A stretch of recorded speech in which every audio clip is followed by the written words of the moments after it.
the massive news that has shook the college football world today is that UNLV starting quarterback, Matthew Sluka, has announced that he is redshirting and leaving UNLV. In fact, Sluka's tweet, which I can, I had pulled up, and because I'm an idiot, I X'd it out, tweeting at some guy about his creamy thighs. Yeah, I mean, as one does. Sluka's tweet, Aaron, already has 12 million views. Yeah. So it's a big deal. He says, I've decided to utilize my redshirt year and will not be playing in any additional games this season. I committed to UNLV based on certain representations that were made to me, which were not upheld after I enrolled. Despite discussions, it became clear that these commitments would not be fulfilled in the future. I wish my teammates the best of luck this season and hope for the continued success of the program. Now, this is especially impactful because UNLV's 3-0. They won 3 games, starting 3-0 for the first time, Aaron, since 1984. And this is actually mind-blowing. UNLV moved to Division I in 1978. Right now, they are 23rd in the coaches poll. This is the first time since moving to Division I in 78 that they have been ranked in either major poll. So that is the disconnect here, right? That is why this is garnering so much heat, because here you have a UNLV team that has always been dog shit, and they're finally not, and their quarterback transfer has been a key part of it. And now, in some people's eyes, he is quitting on his teammates. And in other people's eyes, UNLV kind of quit on him by not paying him. But either way, a team that is experiencing unparalleled success is now without their starting quarterback for the rest of the year. Yeah, and don't forget, there is an automatic qualifier for the group of 5 to get into the playoff, and UNLV being undefeated and having a hot start could be in that conversation at the end of the year, and it seems like not anymore with their quarterback gone. I am not mad at him. This is not a him problem. This is I was promised a dollar amount. I have not received that. This is bullshit. This is the way of college football today. I'm surprised it's the first time it's happened. For me, I've heard a lot of rumors about a lot of collectives that have overpromised across the country. And this is the overall problem right now with college football. You were talking about this off air, me and you were talking about this a couple weeks ago. You said there was an entire team or something that was maybe. I saw something. Maybe I was wrong. Maybe I saw some fake. Maybe it was like a fake headline. I didn't dive into it. It was very surface level. But regardless, the overarching problem with college football is not NIL. It is the way that NIL is being run today, because it is unsustainable. It is for certain people unfair. But to me, it's more just this is not real life. It's not something that you can do every single year. The money is going to run out. These universities are overpromising. They're not even universities, because some of them are connected, some of them are not connected with their collective that represents said university. It is a unsustainable model. And this is the first example of a collective overpromising and not having the funds to back it up. And this will not be the last time it happens. I think you're exactly right about the problem of overpromising. Somebody mentions exactly like Jaden Rashada. It's really not unlike the Jaden Rashada case. It's just that we've never seen it during the season where a player uses his leverage to say, you know what, I'm out. But let's get back to establishing the facts, because it can be a little confusing right now, because Thomas Dare says, did he not get paid though? Thought they said they paid him what they promised. So here's the issue. UNLV is stating publicly, or at least leaking to, local UNLV stations, and they're leaking that they paid Matthew Sluka everything that he was promised. Marcus Cromartie of Equity Sports, who is Sluka's agent, is saying that is not true. And guys, technically, both are right here, because Marcus Cromartie, his agent, says that Matthew Sluka, by the way, if you don't know about Sluka, he was a 4-year starter at FCS Holy Cross, one of the best quarterbacks in the entire country, right? So he has 1 year left of eligibility. He has 1 year in which to monetize himself, which is a key detail in all this.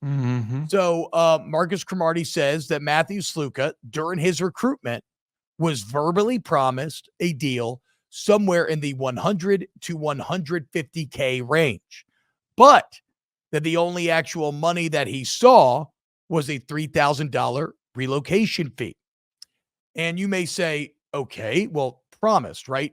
Verbal agreement. Well, that's really bad on Cromartie, the agent, to not get this in writing, right? Off bat, and I don't disagree. Equity Sports and Cromartie's defense here is that a student can't sign a contract until they enroll in the school. So it is a bit of a perfect storm of bad rules butting up against one another where, okay, you say, well, why did you get that deal in writing? Well, technically you can't get that deal in writing. So technically the contract never ends up materializing. They try to talk to UNLV throughout the entire summer. No contracts extended. They had a quarterback competition in camp. Looks bad. It still looks bad on them, though. I mean, I look. We'll get into our opinion. I'm just trying to establish what we know today as what has been said thus far. Yeah. So technically, when UNLV says they paid what they said they would, they're not lying because nothing was ever signed. And technically, when Cromartie says that promises were not kept, he's not lying because of what was verbally agreed to. Here is what Cromartie said about the timeline. This is about him reaching out to them during camp. Quote, nothing was said back for a couple of weeks. I approached them again. I said, hey, you know what's going on? I even offered to meet them halfway. I said, I understand that trying to get $100,000 within the next 4 months may be hard, but can we get him $10,000 a month? They said, no. I said, how about $5,000? They came back with, we can give him $3,000 a month for the next 4 months. Take it or leave it. And that is when they decided to leave it. Not a good look for UNLV going forward either, though. I agree. That is negotiating in bad faith. If you were promised that, and then you show up, and they don't come to the table with the offer that was made prior to you stepping foot on campus, that's fucked up. And I would do the same exact thing that he's doing, and save my eligibility and go somewhere else that is going to honor a contract that was told to me. I mean, this is not him quitting on his teammates. This is UNLV screwing over a player that was promised X amount of dollars. ASCC Mimosa says, in fairness, the agent showed up late. I've seen that as well. That's not true in my understanding of the timeline. The agent was hired at the beginning of January, and January 16th, Sluka committed to UNLV. So I don't actually think that is the case. I agree. I agree with you, Aaron. Sluka probably does not have an NFL future. He's a good college quarterback. This is his one opportunity in life to monetize his football playing ability, and he only has 1 year of eligibility. And you cannot hand wave away the advantage that you get in life from starting with a 50,000, 100,000, one, like whatever, even a $50,000, let's say after taxes, a $50,000 nut with which to begin your life. You know what that is? That's a down payment on a house. All of a sudden, you're a homeowner. All of a sudden, you have actual equity. You're not just paying money every single month to a landlord. Like, that's the sort of beginning point that sets you up for a financially successful life in which you have financial security. So I understand where Sluka is coming from here. That said, to offer the devil's advocate opinion, I mean, I was talking to Hester on the show this morning, and he doesn't give a damn. He says it doesn't even matter that he's quitting on his teammates. No. He's quitting on the coaches, and that he is just flat out. What would an NFL player do? What would an NFL player do if he got to his locker and everyone else got their check for that week and he didn't get paid? The NFL owner's like, oh no, we're not gonna. So I brought that up as well. And Jake said he would play and adjudicate it in court later. Now, obviously, the difference there is there's a contract. You would win that deal. Yes. in the NFL. And so that's where like the specifics of this case are interesting to me. But for me, this is more, the conversation becomes so much larger. It becomes about the need for clarity. Because who was it? Was it Trill Withers? Somebody tweeted out like, shit, NIL is just like a drug deal gone bad now. Like, who you going to complain to? I've been in the, like, guess what? Somebody wants to jack your weed. Somebody wants to do something like that. You can't go to the cops. What I want to know is somebody sells you drugs. Like, you can't go to the cops. Who is in charge of that money? And did they being this whole scenario happened in Vegas? Did someone accidentally gamble away that $100,000 and it's fucking gone? Did someone go on red and lose his money on the tables? Imagine this. My understanding outside looking in is it seems like it was a disconnect between the collective and the coaches. Avo, how do they not have contracts for it? Again, you can't sign a contract according to what Equity's saying. You couldn't sign a contract until you were enrolled in the school. So you had to enroll, which means you had to already kind of have an agreement, but it was a verbal agreement. But I think this becomes a larger conversation about the desirability of a more clear-cut system and how, while both parties will have to sacrifice some of their power, it ends up being better for both parties in the end. I think about this, Aaron. I told this when I was a younger radio man in my early 20s. I was doing political sports radio in New Orleans, right? Oh, wow. And yeah, I know, crazy. Sounds awful. And it was awful. It was just such a fucking dogfight every single day. But it's so much more fun. But at one point, Louisiana had this massive fiscal cliff. And so I was researching a ton of economic talk. And I'm looking at Louisiana. And although we engaged in exorbitant amounts of corporate welfare and offered endless tax breaks to businesses, we ranked like 39th at the time. And don't pay too much attention to numbers, the concepts here. We ranked like 39th in the Times in terms of states that are desirable to do business in. And I'm like, well, hold on a second. How's that possible? We're willing to give you all this free money, but nobody wants to come here. And it was because the tax code was so Byzantine and it was such a Swiss cheese tax code and so complicated that you actually had entire businesses whose sole function was say, hey, you pay me and I'll help you navigate the code. So at the end, business is like, yeah, I guess we could save money there, but it's all so messy. It's so beholden to change that, like, I don't want to be there. I don't want to be involved. That to me is almost exactly what this all feels like right now. Like, yeah, the schools have a lot of power. They could promise a guy $100K and say, fuck it, we're not paying you. You don't got a contract, right? But the players have a lot of power. They can say, okay, well, fuck it. I'm redshirted and I'm out of here. It ultimately would be better for both parties if you could codify some of this stuff, organize, reach a collective bargaining agreement, unionize, whatever it takes. And then, yeah, maybe the players only get to transfer once. Okay.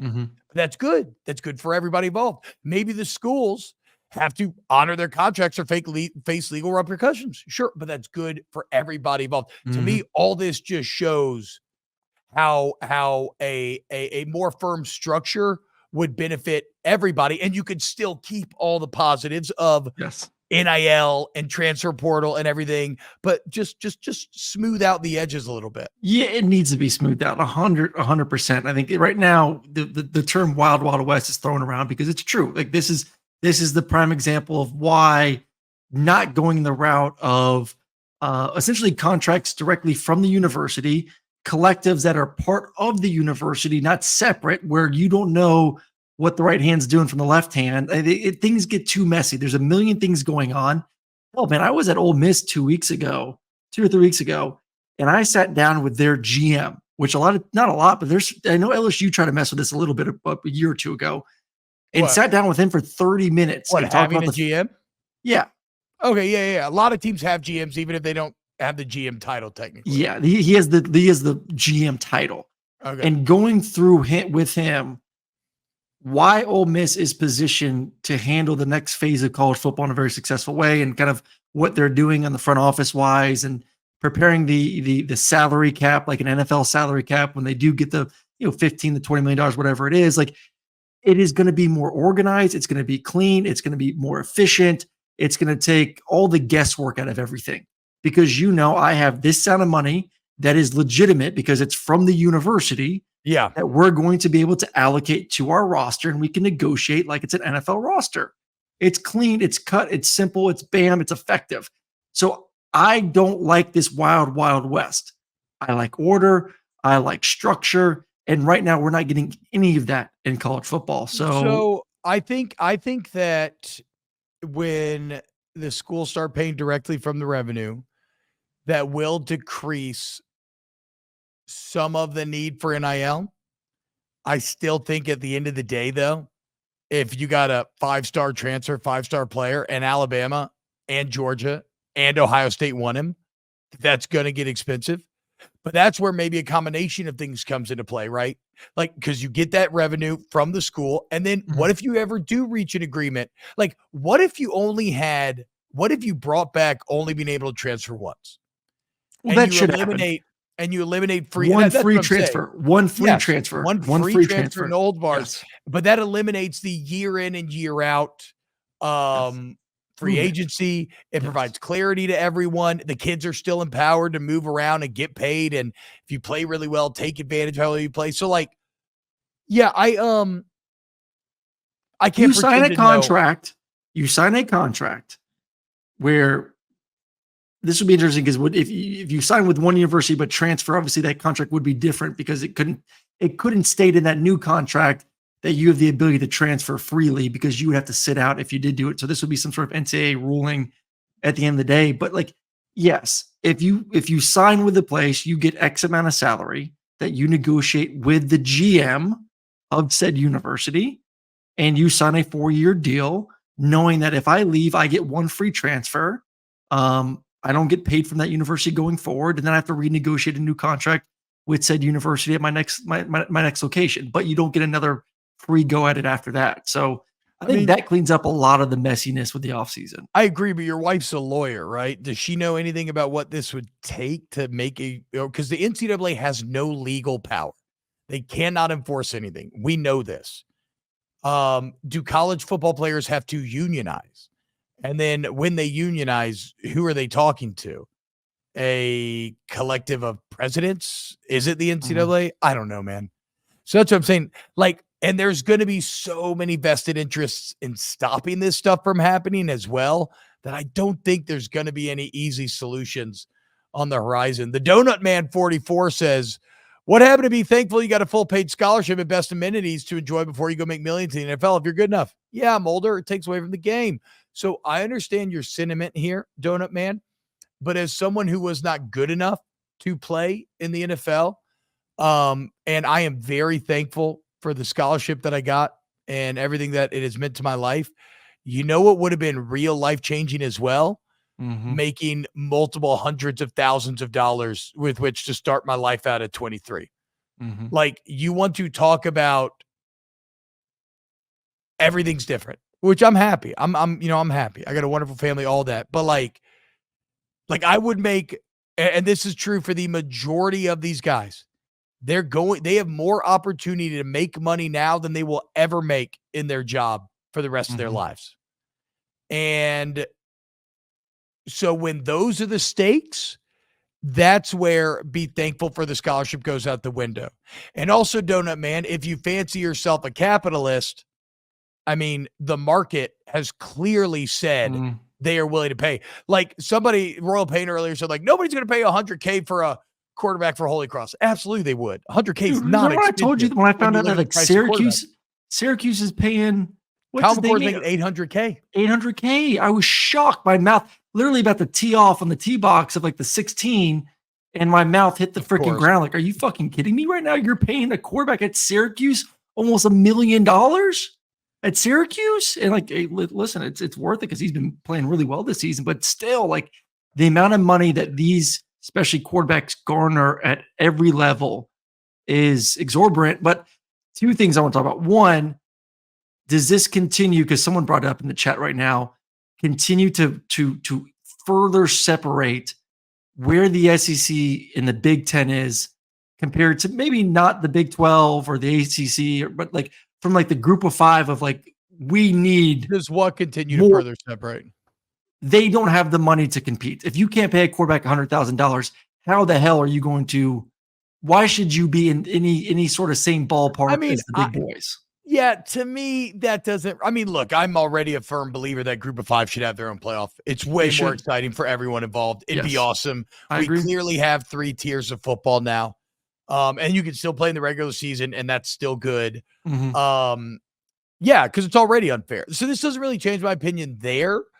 What is really going to reinforce that unfairness, though, Aaron, is going to be when the settlement lawsuit goes, or when the lawsuit settlement goes through, and even a major schools, like, how is West Virginia going to come up with the 23 million that Ohio State is, right? Because now these schools are going to have to, you if you're a Power 4 school, you get to pay up to, it's either 21, 22, or 23, low 20s will say, but you get to pay up to that amount. Like, okay, well, let's say West Virginia makes 100 million, Ohio State makes 3. Obviously, it's hugely more impactful West Virginia. And then you get to Group of 5, and all of that is they're not going to be able to. So, no, you very obviously need a Group of 5 playoff and a further separation. And then keep the Power 4. You can keep the Power 4. You don't have to go to the 2 big mega conferences. One of my favorite parts about the 14-team playoff is I think it could keep the Power 4 around. No, they're making a 14-team. Am I taking fucking crazy pills? No one remembers this. When did this happen? What are you talking about? Okay, I'm gonna talk for a second. I did. Speaking of the wife, we did talk about the whole Reggie Bush thing the other day because I brought up to her. I was like, should I sue my employer and Georgia to be compensated? Like, should I get like me, Todd Gurley, AJ Green? Let me in on this Georgia guys here. No, it's just Georgia guys. Just Georgia guys. Should we if you can get me, Green, Gurley, and sue the NCAA and UGA for money for our NIL, could we win? I asked her that. I was like, could we win? She said, probably not. She said, like, you signed a contract when you were in school that you could not compensate off your name, image, and likeness. Damn. You can't just go back and just say, oh, you screwed me. Look, I signed away those rights. I still don't understand. And by the way, guys, we're going to get the super chats out of the combo if they're relevant. I still don't understand, though, but so did all those guys in 2016. I know, but there's also that whole antitrust. Yeah. Okay, so statute of limitation, because the 2016 cutoff feels very arbitrary, but that's what you're saying. I think it's supposed to be like finalized in 2025, so you go back 10 years. So that's why, that's when the cutoff is. It's more of we screwed up, so let's just give some sort of. Guess I'm just gonna have to stay on my knees trying to suck dick for YouTube subs. Come on, guys, 250 more to hit 25K. It will be interesting to see by the end of the week if they settle with Reggie to make it go away quietly, because if they lose in court, it opens up every single one to then go after them. Yeah, absolutely. Well, and there's one going on in the ACC as well. There's a couple other. I think EJ. No, maybe not. I don't want to speak for that because it was the Ohio State guys. Yes, it was 3 or 4 Ohio State guys. Yes. All right. Or no, was Ohio State? No, it was Michigan. It was Denard Robinson. It was Denard and a couple guys. Here's everybody thinks I'm crazy. Look at this. Wait, hold on. Sorry. Starting in 2026, the college football playoff is expected to expand from 12 to 14 teams per Heather Dinich and Pete Thamel. The college football playoff is on the brink of moving one important step closer to an expected 14-team playoff that will begin in 2026. Blah, blah, blah, blah. Multiple sources. So, yeah, I mean, my understanding is that they're moving in that direction, but it's not been 100% locked in now. All right. It needs. I'll give you a firm answer by next episode. Okay.